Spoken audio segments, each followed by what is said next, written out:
नमस्कार दोस्तों, मैं गंगा सिंह। सिविल सेवा परीक्षा 2016 में मेरी 33वीं रैंक आई है और हिंदी माध्यम के साथ मैंने ये सफलता प्राप्त की है। जीएस के जो चौथा पेपर है जो मेंस एग्ज़ाम में है वो एथिक्स से रिलेटेड है कि एथिक्स, एप्टीट्यूड एंड इंटीग्रिटी। तो उसमें प्रिपरेशन कैसे की जानी चाहिए, बहुत से स्टूडेंट्स ने ये भी पूछा है। तो जहाँ तक मेरी बात है, मैंने लिमिटेड सोर्सेज को फॉलो किया।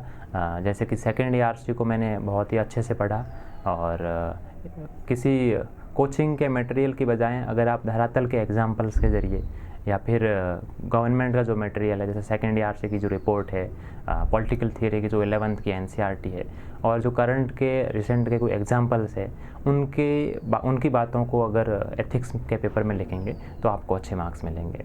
और अभय कुमार सर के जो नोट्स हैं एथिक्स में वो मैंने फॉलो किए। उनके नोट्स बहुत ही होलिस्टिक है और मेरी तैयारी में एथिक्स में बहुत ही मददगार साबित हुए हैं। मैंने अपने दोनों अटेम्प्ट्स में एथिक्स के नोट्स के लिए एथिक्स के प्रिपरेशन के लिए सर के नोट्स को फॉलो किया और कोशिश करनी है कि केस स्टडीज़ में आप धरातल के एग्जाम्पल से अपनी बातों को पोस्ट करें, किसी हवाई या आदर्शवादी बातों से बचें।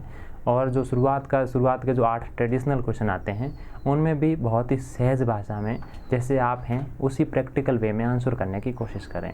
लैंग्वेज को ज़्यादा अलंकारी न बनाएं और कोशिश यही होनी चाहिए कि सारे क्वेश्चंस अटेम्प्ट हो, क्योंकि हमें एक क्वेश्चन अगर छोड़ देंगे तो ज़्यादा नुकसान होगा और एक क्वेश्चन की अगर क्वालिटी बढ़ेगी तो उतना फ़ायदा नहीं होता है। जैसे अगर हमने एक क्वेश्चन बिल्कुल छोड़ दिया तो हमें जो 3-4 मार्क्स मिलने वाले थे वो भी नहीं मिलेंगे। उसकी बजाय हम दूसरा क्वेश्चन अटेम्प्ट करते हैं या फिर उसकी क्वालिटी बढ़ाते हैं, तो क्वालिटी बढ़ाने से 1 या 2 मार्क्स इंप्रूव होता है, लेकिन क्वेश्चन जो नया अटेम्प्ट करते हैं उसे 3-4 मार्क्स मिलते हैं।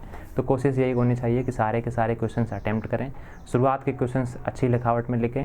और जहाँ भी जीएस के चारों पेपरों में अगर आपको लगता है कि कहीं भी इनोवेशन का स्कोप है, इनोवेशन का मतलब है कि कहीं भी figure, diagram, map, flow chart, pie chart या फिर किसी भी अन्य तरीके के इनोवेशन का अगर स्कोप हो तो आप उसे ज़रूर इस्तेमाल करें, क्योंकि ये इनोवेशन ही आपके जीएस में मार्क्स बढ़ाते हैं।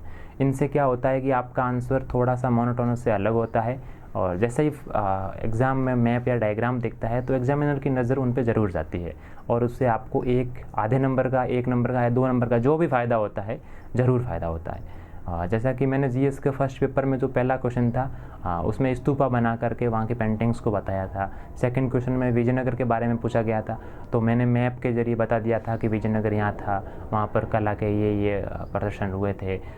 जो भी क्वेश्चन की डिमांड है उस डिमांड को पूरा करते हुए अगर आपको कोई भी इनोवेशन का स्कोप लगता है और उस क्वेश्चन से रिलेवेंट हो तो आप उसे ज़रूर इस्तेमाल करें, इसका आपको फ़ायदा मिलता है। और एथिक्स में भी मैंने इसी तरीके के इनोवेशन का उपयोग किया था।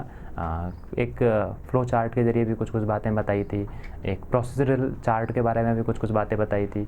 एक क्वेश्चन आया था गवर्नेंस के टाइप्स पर कि गवर्नेंस क्या होता है, गुड गवर्नेंस क्या होता है और एथिकल गवर्नेंस क्या होता है। तो ये एक ही कंसेप्ट की 3 प्रोसीजरल स्टेप है। तो सबसे पहले गवर्नेंस आता है, फिर जब पीपल का पार्टिसिपेशन होता है तो गुड गवर्नेंस होता है, उसके बाद में जब मॉरल एस्पेक्ट जुड़ता है तो एथिकल गवर्नेंस आता है।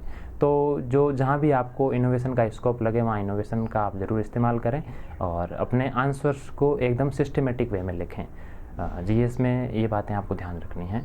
और जिन जिन लोगों ने पूछा है कि कोचिंग का यूपीएससी में सिलेक्शन में कितना रोल है, तो जहाँ तक मेरी बात है, मैंने अपने जनरल स्टडी की प्रिपरेशन मैक्सिमम सेल्फ स्टडी से ही की है और जेएनयू में जो फ्रेंड्स का मुझे साथ मिला है और जो फ्रेंड सर्किल और लाइब्रेरी की जो फैसिलिटीज़ का मैंने यूज़ किया है उसका मुझे भरपूर सहायता मिली है। हाँ, कोचिंग अगर आप करें या ना करें लेकिन टेस्ट सीरीज़ में ज़रूर शामिल हो, क्योंकि मेंस की टेस्ट सीरीज़ में आपको ये आभास होता है कि आपकी क्षमताएं कितनी हैं, आपकी कमियां क्या क्या है और उन्हें दूर कैसे किया जा सकता है। तो कोचिंग कोई ज़रूरी नहीं है, लेकिन अगर आप कहीं से गाइडेंस ले सकते हैं तो ये तो पर्सन टू पर्सन वेरी करता है। जहाँ तक मेरी बात है, मैंने 3-4 जगह से टेस्ट सीरीज ज्वाइन किया था, 6-7 इंस्टीट्यूशन में मॉक इंटरव्यूज़ दिए थे और हिंदी लिटरेचर ऑप्शनल के लिए मैंने कोचिंग की सहायता ली थी, लेकिन अपने जनरल स्टडीज़ की प्रिपरेशन मैंने सेल्फ स्टडी से ही की है।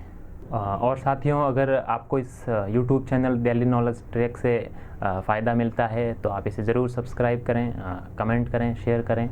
कमेंट में जो भी आपकी क्वेरीज़ हैं आप पूछ सकते हैं ताकि अगले वीडियोज़ में हम उन कमेंट्स को ध्यान में रखते हुए आपकी क्वेरीज़ को सॉल्व करने की कोशिश करेंगे। Thank you.